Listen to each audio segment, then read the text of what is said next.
Chers frères et sœurs dans le Christ, soyez salués. Vous imaginez la pression, le stress.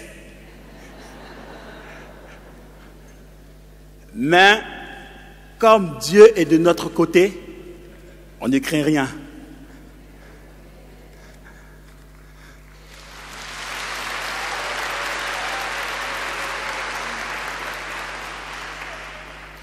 Il y a cette parole dans l'évangile que nous avons entendu. Heureux ceux qui entendent ce que vous entendez et ceux qui voient ce que vous voyez. Je ne suis pas en train de dire que vous êtes heureux parce que vous nous voyez ou parce que vous nous entendez, non. Vous êtes heureux parce que vous êtes en présence du Seigneur. Vous êtes heureux parce que vous et moi, nous avons Dieu de notre côté. J'aimerais commencer avec cette parole-là de Benoît XVI qui dit « La paix, c'est d'avoir Dieu de son côté. » Les textes que nous avons entendus, dans la première lecture, on voit la comparaison de la parole comme de l'eau. Dans la deuxième lecture, les fils de Dieu qui vont manifester la gloire de Dieu. Dans l'évangile, la parabole du semeur. C'est l'une des 7 paraboles. Et cette parabole-là, Jésus l'explique. Donc le travail, il est fait. Normalement, je devais plier tout parce que Jésus l'a déjà expliqué. Mais ce qui est intéressant, c'est de voir dans quel contexte le texte il est donné, dans quel contexte Jésus donne la parabole. Jésus était au milieu des pharisiens d'abord parce qu'ils étaient indifférents. Ils ne voulaient pas écouter la parole. Ils ne voulaient pas entendre.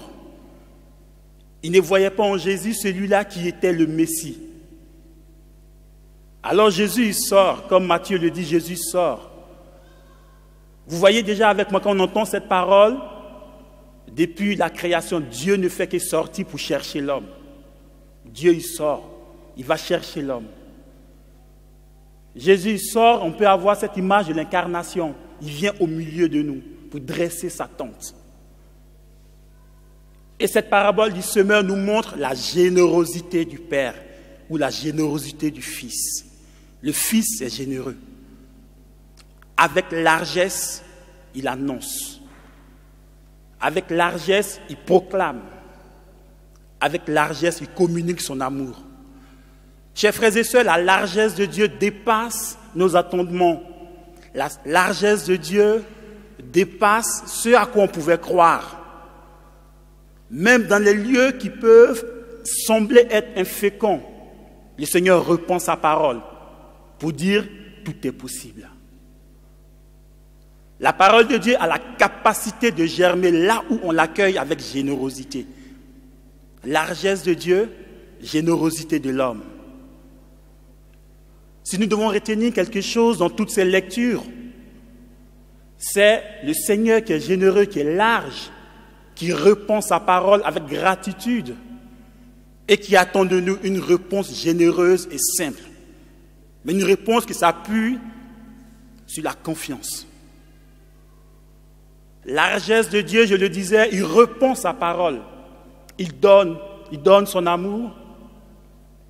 Et cette parole est capable, comme le dit le prophète Isaïe, de produire quelque chose, de produire des fruits. On a 3 terres qui répondent de façon, on peut dire, non favorable.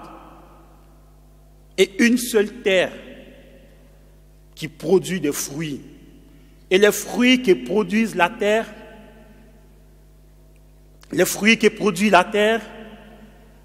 donnent d'oublier la sécheresse ou du moins le caractère avare des autres terres. Bien-aimés, ce n'est pas des attitudes ou ce n'est pas des terres qui concernent les uns et les autres. Chacun de nous est impliqué.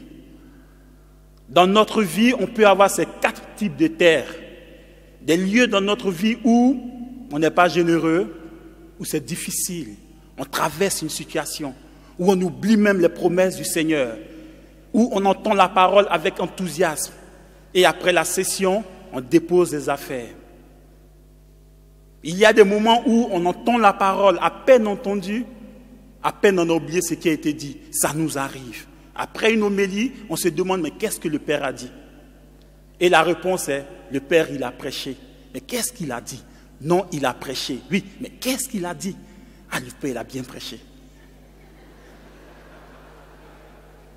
Frères et sœurs, le Seigneur il nous attend avec générosité et il nous donne cette parole-là. Parole donnée, largesse de Dieu, parole capable de produire du fruit, réponse généreuse de l'homme. Dans la réponse de l'homme, qu'est-ce qu'on entend? La coopération de l'homme. Dieu attend que nous puissions coopérer. Comme le dit l'Épître aux Corinthiens, coopérons à notre salut. La coopération, c'est d'accueillir la parole, de faire confiance et de se laisser façonner par elle. Parce que notre Dieu, il est vivant et sa parole, elle est vivante. Cette parole nous sollicite. Cette parole nous emmène même dans le lieu de nos retranchements. Cette parole vient nous chercher. Comme le dirait quelqu'un, frères et sœurs, je ne serai pas long. Mais ce que je peux nous demander en ce jour où on célèbre la résurrection du Christ.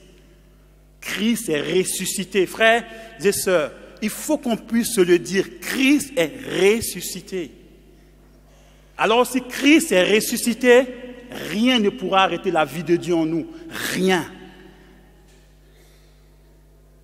Cela doit être une certitude que nous devons garder en nous.